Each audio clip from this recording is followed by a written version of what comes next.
welcome to Friendship and Joy with me, Karin.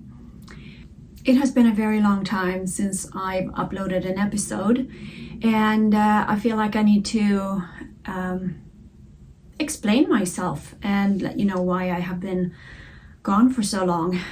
This is not going to be easy to talk about, so I'm going to do my best, but I'm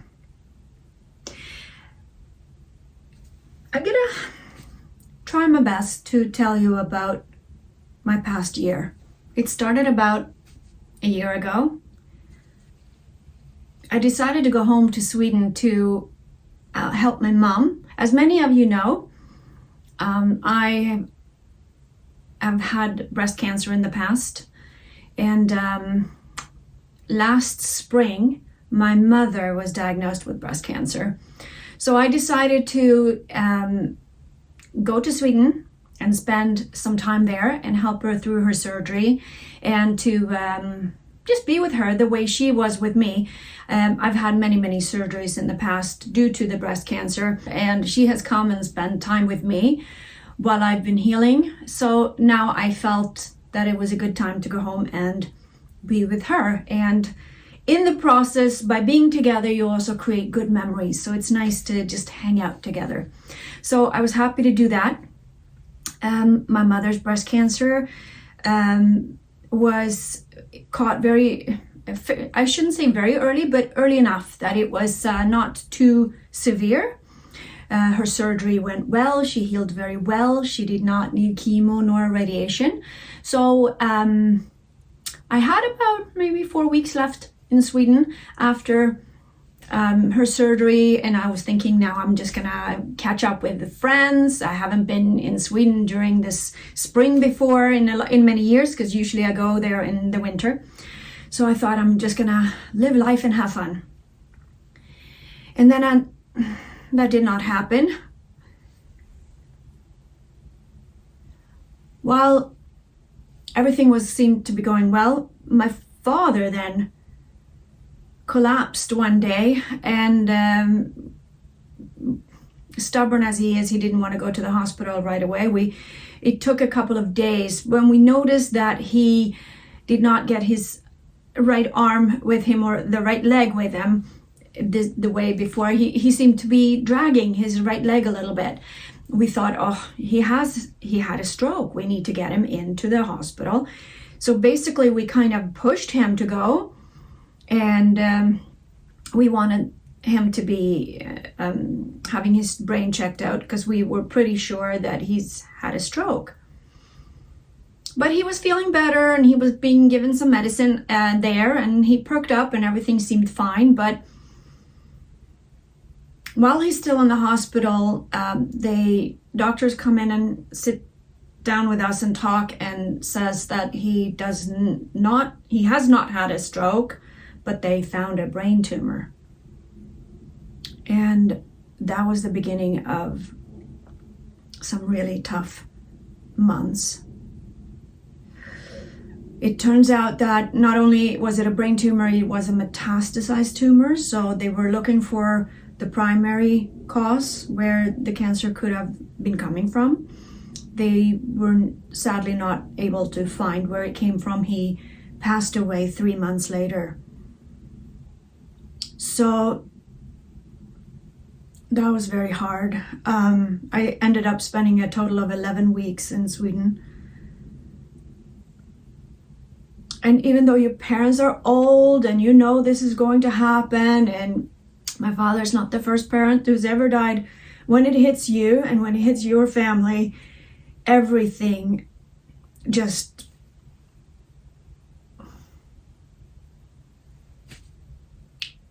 it's a shock. It's hard.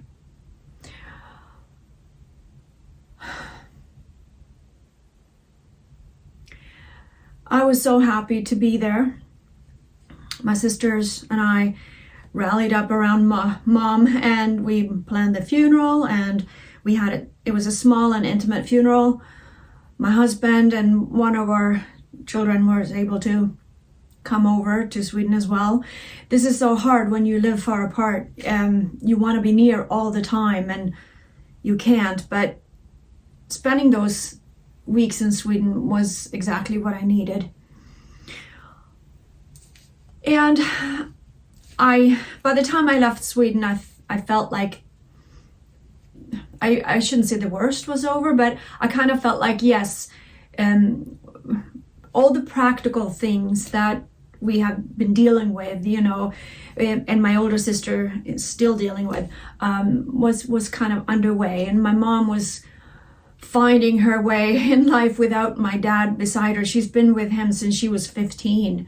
They were, childhood sweethearts. So she has to learn to just live without him. And all of those things that you hear people go through all the time, you don't realize what an impact it has until it happens to you. But this was sometime now in the fall. I come home in October and I'm ready to get back into my life again. And then, of course, in November, I go for my annual mammogram. And I expected to get a clear like I always do every year. And my mammogram did not come back clear this time.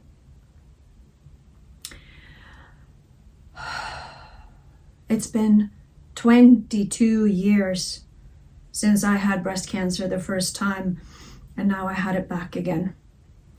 I was diagnosed with breast cancer.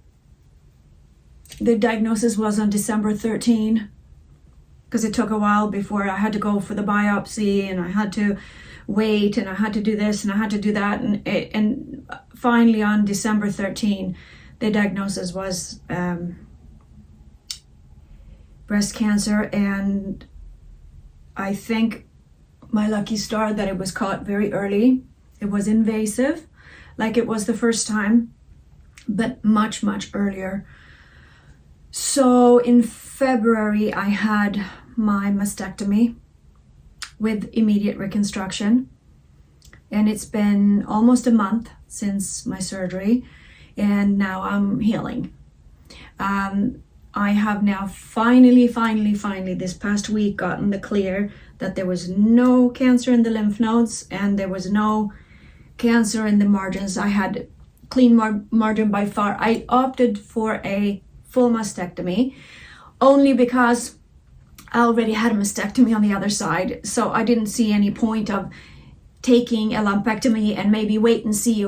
I wanted it gone. I don't want to deal with cancer anymore. Just take the whole boob. And I'm glad they did, because now both boobs are even. I have reconstructed on both sides now. And it feels like a relief, actually, to not have breast tissues left to worry about. So all of this that has happened this past year has just been, it's been a really, really tough year. And I have taken some time to just cope. First of all, cope with it all. With the grief, with the shock, with the fact that I got cancer again. I never in a million years thought I would get cancer on the other side. This was also considered a new cancer. It wasn't a reoccurrence. It was a brand new baby cancer that was just about to turn invasive again. Which then leads the question, why did I get cancer? First of all, the first time around, aggressive cancer when you're fairly young is not that common. Getting cancer again 22 years later is not that common either. I have done gene testing in the past, and that has showed negative. I am not a carrier for the BRCA genes, the 1 and 2. But now they did a whole battery of tests. I think they tested 36 different genes, or they looked at 36 different genes they had, and I did not show up positive for a single one of them. From what the gene counselor tells me, she said I fit the profile of this being a genetic type of cancer, but maybe they just haven't found that gene yet. Because there's no rhyme or reason why I would have gotten breast cancer twice. We don't know. But now I can put this behind me. I do still have a couple of appointments where I need to go and see an oncologist for potential medication that I might take, either an estrogen blocker or a aromatase inhibitor of some kind. That has not been decided yet. The good news is that I do not need chemotherapy or radiation. So that's a huge relief. Believe it or not, surgery is the easy part when it comes to cancer. It's that, especially that 6 months of chemotherapy is no joke. And radiation would have not been too bad, but I don't want to mess up the results, because now I have had the reconstruction already, and it would be so sad to see the result of that being ruined by radiation. So they would not have agreed to do the reconstruction at the same time as the mastectomy if they suspected that I needed radiation. But of course, you never know until they look at all the test results after. So I'm happy to say that that's now off the table. And I guess now I just have to pick up the pieces and go back to my life. And knitting and crocheting is still one of the biggest joys I have in life. I still love to do it. But while I was going through the worst of it, while I was the most down and depressed or anxious or nervous, I couldn't even fall back on knitting at that point. So when I finally picked up my knitting needles again, I saw it as a sign of me being through the worst of it. It was actually a healthy sign. So I've done some knitting, I've done some crocheting, but I think I'm gonna talk about that and show you that in another episode. Again, I will not promise anything when I make another episode. For me, it's more about when I'm in the mood to do so. But I just disappeared. I just disappeared, and I felt like I owed you an explanation of what's been going on with me. And that is just the way it is. You know, we all go through things in life, and I thank God for every good day. I have a good life, and I want to continue to have a good life. And I don't know why I got cancer. I don't know why all of it had to happen in the same year. It was too much. That was 3 family members in 1 year with cancer. That's just slow down a little bit. But it just goes to show how strong we are, and we get through whatever. And when things go wrong, that's when you lean back on friends and family. And I am so blessed with wonderful friends and wonderful family. And all I can say is that I'm thankful. I'm very, very thankful for being here, and